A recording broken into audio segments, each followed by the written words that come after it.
Hello అండి. ఎలా ఉన్నారు? బాగున్నారా? చూడండి మొన్న 2 డేస్ బ్యాక్ అయితే నేను ఒక వీడియో అయితే చూసాను కదండీ. అందులో పిల్లలు పెట్టింది ఇలా అని. అందులో నుంచి ఒక 2 డేస్ తర్వాత ఇదైతే సెవెంత్ నైట్ అలా పాలు పట్టించేటప్పుడే ఇది సరిగ్గా పాలు తాగలేదు. ఇంకా మార్నింగ్ 7:30 కల్లా నేనైతే పాలు పట్టిద్దామని తీసానండి. అప్పటికే ఇది చనిపోయి ఉంది. ఇంకా చేసేదేం లేదని తనకి గొయ్యి తవ్వేసి పాతిపెట్టేసానండి. ఇంకా ఎక్స్ట్రా మన్ను కూడా తెచ్చి దానిపైన మట్టిని వేశాను. ఎందుకంటే ఇంకా కుక్కలు అవి ఏవైనా తొగుతాయని అవంతా దాన్ని భద్రం చేసి పెట్టానండి. తర్వాత ఇప్పుడు ఇవి ఉన్నాయి కదా! ఇంకా 2 ఉన్నాయి కదా! అందుకని దానికి పాలు పట్టిద్దామని వెళ్ళాను. ఇంకా అవి కూడా దాంట్లో కూడా ఒకటి చాలా నీరసంగా అయిపోయింది. పాలు పట్టిస్తున్నా కూడా తాగట్లేదు. వద్దు అన్నట్టు ఇలా బిహేవ్ చేస్తుంది. ఇంకా దానికైతే నడిచే ఓపిక కూడా లేదు. అయినా కూడా నడవడానికి ట్రై చేస్తుంది. తన తల్లిని వెతుకుతున్నాయో అర్థం కావట్లేదు. దానికి ఏమన్నా బాధ అయితుందో అనేది కూడా మనకు అర్థం కావట్లేదు. ఇంకా అలాగే పాలు పట్టించడానికైతే నేను ట్రై చేశాను. కానీ తాగట్లేదు. బలవంతంగా నేను అలా నోటిపైన డ్రాప్ వేసినా కూడా అది లోపలికి తీసుకోవట్లేదు. ఇంతకుముందు అయితే అలా డ్రాప్ వేసనే చాలు నాలుకతో అది లోపలికి తీసుకునేది. అప్పుడు నాకు అర్థమైపోయింది ఇది కూడా ఇంకా ఉండదేమో అనేసి. కానీ నేను అలాగే చూస్తూ ఉండిపోయానండి వాటిని. మధ్యాహ్నం వరకు చూశాను.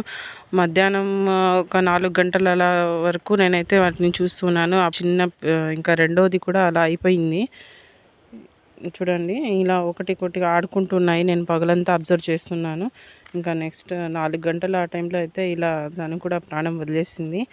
దీన్ని కూడా ఇంతకుముందు మనము తీసాం కదండి ఫస్ట్ పిల్లని. దాని దగ్గరే పక్కనే దీన్ని కూడా గొయ్యి తవ్వేసి పాతేసానండి. చాలా బాధ అనిపించిందండి. ఇంత పాలు పట్టించడానికి ఎంత భయమైనా కూడా నేనైతే పాలు పట్టించడానికి ట్రై చేశాను. నా కళ్ళ ముందరే ఇలా అయిపోవడం అనేది నాకు చాలా బాధగా అనిపించింది. నా చేతుల మీదుగా పాలు తాగించాను.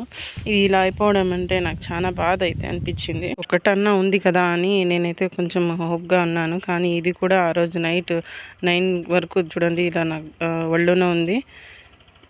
ఇంకా పొద్దున్నే చూసేసరికి మధ్యాహ్నమే ఇలా అయిపోయింది. మిడ్‌నైట్‌లో ఇలా అయిపోయిందండి. నేనైతే మార్నింగ్ చూసుకున్నాను. చేసేదేం లేక ఇప్పుడు దీన్ని కూడా వాటి పక్కనే దీన్ని కూడా పెట్టేశాను. ఇలా జరగడం అనేది నాకు చాలా బాధాకరంగా అయితే ఉంది. నేను చెప్పేది ఏంటంటే అండి, ఇలా పిల్లిలు అనేది చిన్న పిల్లలండి. అసలు 2 డేస్ కూడా వాళ్ళ అమ్మ దగ్గర పాలు తాగినట్టు లేవు. ఒకవేళ అది 1 వీక్ లేదా 10-20 డేస్ అలా పాలు తాగి ఉన్న దానికి శక్తి వచ్చేది. ఏదో ఒక రకంగా అయితే అవి బతుక్కునేవి. కానీ ఇవి 2 or 3 డేసే కదండి పాలు తాగిండేది. వాళ్ళకి ఏం స్ట్రెంగ్త్ లేక అసలు వాళ్ళు ఎంత వామ్గా అని పెట్టినా కూడా అవి చల్లగా ఉండేవి. వాటిని ఎంత వెచ్చగా పెట్టాలనుకున్నా కూడా అలా చల్లగా అయిపోయేవండి అవి. పిల్లలు పెట్టిండేవి ఉంటే మాత్రం ఖచ్చితంగా వాటిని జాగ్రత్తగా చూసుకోండి. ఒక నెల వరకన్నా ఖచ్చితంగా దానికి తల్లిపాలు వచ్చేటట్టు చూసుకోండి ప్లీజ్ అండి. ఇలా పిల్లల్ని పట్టుకొని పోయే వాళ్ళు వస్తూ ఉంటారండి. కొంచెం జాగ్రత్తగా చూసుకోండి. నేను పడిన బాధ మీరు పడకూడదు అని చెప్తున్నాను.